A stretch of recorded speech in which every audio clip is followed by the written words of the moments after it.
ಇವತ್ತು ನಾವು ಸಂಕಲ್ಪ ಮಾಡಬೇಕು. ಈ ದೇಶ, ಭಾರತ ದೇಶ ಹಿಂದೂ ರಾಷ್ಟ್ರ.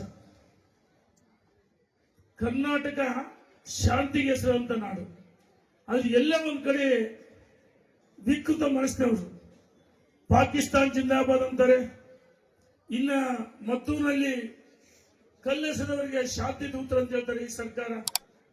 ನಾ ಕೇಳ್ತೀವಿ, ಸಿದ್ದರಾಮಯ್ಯನವರೇ, ನೀವು ಈ ರಾಜ್ಯದ 6.5 ಕೋಟಿ ಜನರ ಪ್ರತಿನಿಧಿ ಅನ್ನೋದು ಮರಿಬಾರ್ದು. ಕೇವಲ ಓಟ್ಗೋಸ್ಕರ, ಅಲ್ಪಸಂಖ್ಯಾತರ ಓಲೈಸಿಗೋಸ್ಕರ ಅವರ ಹಬ್ಬದ ದಿನಗಳಲ್ಲಿ ಪಾಲ್ಗೊಳ್ತೀರಿ. ಕುಂಕುಮ ಹಚ್ಚಿದ್ರೆ ಅದನ್ನು ವಿರೋಧ ಮಾಡ್ತೀರಿ. ಈ ಕೇಸರಿ ಕಂಡ್ರೆ ನಿಮಗೆ ಅಲರ್ಜಿ.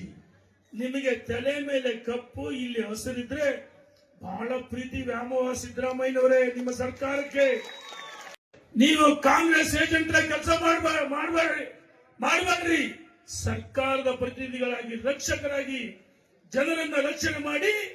ಈ ರಾಜ್ಯದ ಉದ್ದಗಲಕ್ಕೆ ಅನೇಕ ಘಟನೆಗಳು ಪಾಕಿಸ್ತಾನದ ಇದು ನಿಮ್ಮ ಪ್ರೇರಣೆ, ಕುಮ್ಮಕ್ಕಿಂದ ಈ ರೀತಿ ಘಟನೆಗಳಾಗ್ತದೆ. ಈ ಘಟನೆಗಳಿಗೆ ನೀವೇ ಸಾಕ್ಷಿ.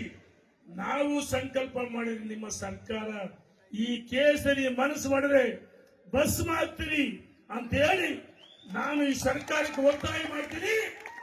ನೋಡಿ, ಒಂದ್ ಕಡೆ ಡಿಜೆ, ಇನ್ನೊಂದ್ ಕಡೆ ಕಲಾ ತಂಡಗಳು, ಯಾರು ಎಲ್ಲಿ ಬೇಕಾದ್ರೂ ನೃತ್ಯ ಮಾಡಬಹುದು. ಇದು ನಮ್ಮ ಧರ್ಮ, ಸಂಸ್ಕೃತಿ, ಪರಂಪರೆ ಇಷ್ಟು ವರ್ಷ ನಡ್ಕೊಂಡ್ ಬಂದಿದೆ.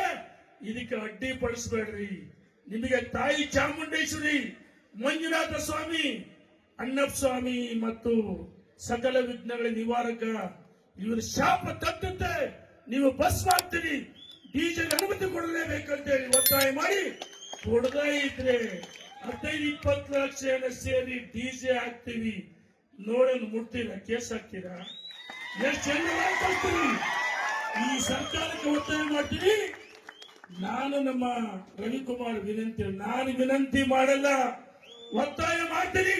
ಡಿಜೆ ಅನುಮತಿ ಕೊಡಲೇಬೇಕಂತೇಳಿ ಒತ್ತಾಯ ಮಾಡಿ ಈ ಸಂದರ್ಭದಲ್ಲಿ ಅವಕಾಶ ಕೊಡಿಗೆ ನಮ್ಮೆಲ್ಲ ಪರಿವಾರದ ಮುಖಂಡರುಗಳು, ನಮ್ಮ ಲೋಕಸಭಾ ಸದಸ್ಯರು, ವಿಪಕ್ಷ ನಾಯಕರು, ಎಲ್ಲ ಮುಖಂಡರು